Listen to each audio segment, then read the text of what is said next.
Depois da banda Chapéu Preto, o programa diferente de novo, né? Fomos à capital do estado e agora estamos aqui com o diretor do Senai do estado de Santa Catarina, Jefferson Oliveira Gomes. O diretor, ele que é de carreira, tem uma história bonita no desenvolvimento, engenheiro mecânico, para falarmos muito do Senai, mas principalmente da indústria 4.0, ou a internet industrial, como queiram, ou a manufatura avançada, que também é uma correlação com isso tudo.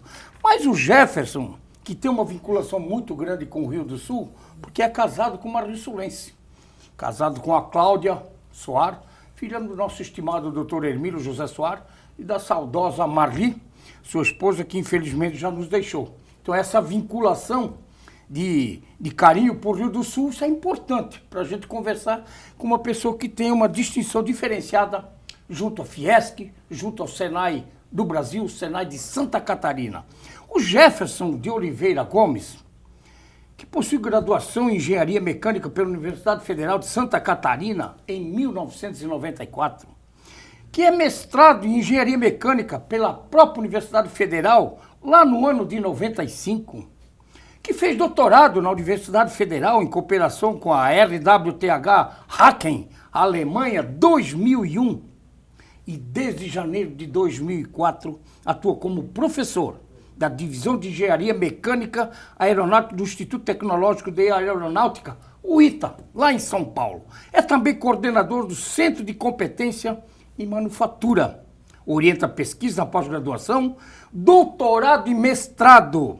E na graduação, sendo pesquisador bolsista, produtividade em pesquisa pelo CNPq. Tem experiência industrial e acadêmica na área de engenharia, mecânica e produção, atuando principalmente nos seguintes temas: análise do desempenho de processo de fabricação, análise do desempenho organizacional e tecnológico de plantas industriais, auxílio à tomada de decisões industriais, sustentabilidade em processos de fabricação e gestão da inovação.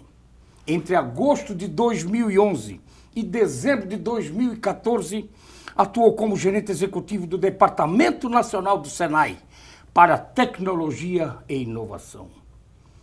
Desde fevereiro de 2015, é também diretor regional do Senai do estado de Santa Catarina, consultor Unesco pelo Grupo de Trabalho sobre Manufatura Avançada. É o convidado do programa Na Boca do Povo, o estimado Jefferson de Oliveira Gomes. Obrigado por ter vindo. Obrigado. Rio do Sul, capital do Alto Vale. Aqui nós temos esse Senai maravilhoso que surgiu, vamos buscar aqui. Nós temos por aqui anotado 1974, se não me falha a memória, é isso? 1974, mas em Santa Catarina no ano que eu nasci, 1954. Isso mesmo. E deixar muito à vontade para a gente conversar e te receber aqui com muito carinho. Muito obrigado, Neri. Rio do Sul está de portas abertas, a RBA TV vai completar 18 anos agora em dezembro, do Grupo Mirador, do grupo do saudoso Osni José Gonçalves, para que a gente possa falar muito. Indústria 4.0, a internet industrial. Obrigado por ter vindo. Nossa, é uma honra para mim. Muito obrigado. Eu que agradeço pela oportunidade e também em nome da Fiesc, também a possibilidade de conversar contigo a respeito de uma coisa que eu acho que é muito interessante. A gente está vivendo agora um mundo que é extremamente conectado. Eu acho que você não se lembra. Você usa aqueles WhatsApp da vida? Sem dúvida. Passei para você, você mesmo respondeu. Pois é, mas você não lembra, você provavelmente não deve lembrar quando foi que você instalou. Não lembro. Não tem 3 anos. É muito Curto o tempo. E o que é interessante também dizer é que hoje em dia a gente usa o celular para tantas operações. Por exemplo, a gente quer viajar daqui para o litoral, verifica por um aplicativo de software se tem trânsito, não tem trânsito. Você sabe que nesse aplicativo, nessa máquina que é o celular, que na verdade não chama mais celular, se chama smartphone, e o fone eu não sei para quê, porque praticamente o fone você nem usa mais. Mas o que é interessante é que a gente tem 500 vezes mais tecnologia calculada do que na nave que pousou na Lua. 500 vezes mais? Isso quer dizer que usamos o quê? 10% disso tudo? Você foi bom agora. Você entrou num assunto muito interessante, que é produtividade. A gente não usa 10%. Não usa, não. O problema é se a gente compra essas máquinas e põe na indústria e não usa 10%. Mas o ponto nevrálgico, eu acho, é que a gente tem tanta tecnologia embarcada no nosso dia a dia que é, no mínimo, impensável não acreditar que isso vai para o dia a dia das indústrias, do dia a dia dos serviços. E é natural que isso mude a concepção do nosso jeito de ser, o nosso jeito de negociar, o nosso jeito de fazer produtos e assim vai pela frente. Você está à frente desse... Isso é um programa, um projeto novo, né? Evidentemente que na Alemanha isso já vem acontecendo há muito tempo. Não. Não? Não. E agora, é um desafio impulsionar isso tudo, estimado? É um desafio muito grande?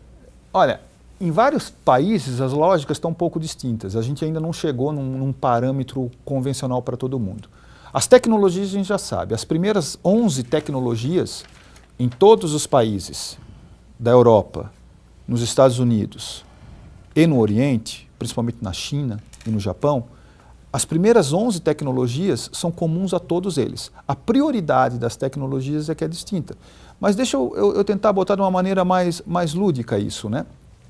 O que acontece na prática é que essas tecnologias, os países têm tratado de modo a conseguir novos mercados.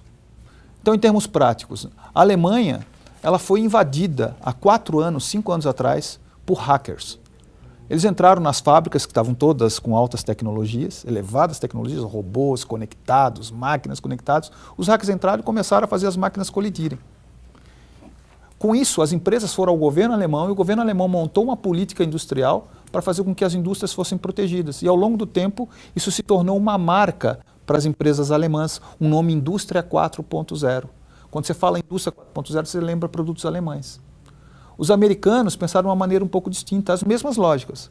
Só que começaram a perceber o seguinte, dá para usar bastante internet para equipar as máquinas já existentes. Hoje você pode ter uma geladeira que determine para ti quando é que ela vai ligar ou desligar. Desligar, para descongelar a geladeira. Exatamente. A máquina lavar pode dizer para ti, lave agora a roupa, ou lave mais cedo, porque senão vai ter barulho, ou lave agora para gastar menos energia. Ou seja, essa mesma lógica embarcada nos equipamentos, o americano começou a desenvolver e começou a chamar de internet industrial das coisas. E o Brasil? Bom, o Brasil tem procurado agora desenvolver qual é a sua política industrial. E para isso, ele tem olhado para os efeitos que vão gerar na indústria aspectos relacionados a o que pode ser feito de tecnologias, o que pode ser feito de novas empresas, o que pode ser utilizado, quais os impactos que vão dar sobre regulação, legislação, o que pode ser necessário em termos de infraestrutura, a infraestrutura você tem aqui, ela é suficiente para a gente deixar o mundo conectado? E qual o tipo de talento que a gente precisa? Então, sobre esses 5 pontos, o Brasil tem vem tentando desenvolver uma lógica. E o talento não é só o ser humano, né? Porque hoje o meu colega pode ser um robô. É? Sim. Pode ser? Pode Eu posso ser, chamar sim. meu colega o robô? Pode. Pode porque a gente já desenvolveu um nível tal de inteligência artificial acoplada com sensores em que você consegue já desenvolver máquinas que trabalhem com o ser humano. Isso num curto espaço de tempo, muito curto espaço de tempo, a gente vai ter máquinas trabalhando no dia a dia com o ser humano, não programada pelo ser humano para fazer tal coisa. Ela vai chegar no lado do ser humano e dizer para ti, faça isso ou não faça isso. E talvez eu não vou precisar nem estar lá, eu vou lá só na hora que precisar. Por exemplo, sim. Pode ser? Pode ser. Pode ser. Pode ser também. O que é importante dizer é o seguinte... Eu não preciso estar lá no Parque Fabril, se eu chamar de determinada hora, eu vou lá, resolvo e vou embora, é isso? Vamos pensar de uma maneira mais humana, tá bom? Vamos pensar de uma maneira, eu acho assim, ó. É uma linguagem bem fácil para o nosso telespectador também isso que eu quero. É complicado isso também. Quando chega lá no interior, isso é complicado. As pessoas me perguntam assim, ó, poxa, mas isso vai tirar emprego? A primeira coisa que...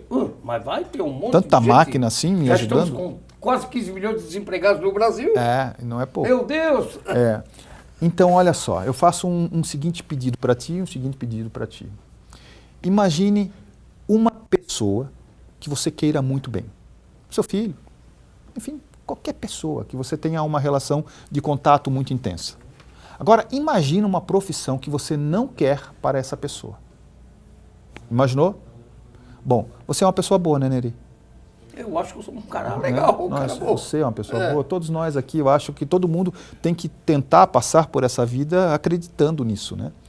E bom, se você é uma pessoa boa, então, aquela profissão que você não imagina para a sua pessoa mais querida, no princípio da bondade humana, você não vai imaginar para uma pessoa que você não conhece. Tá. Você não vai querer uma profissão que você não quer para o seu filho para uma pessoa que você não conhece. Que eu não conheço. Essa profissão será automatizada.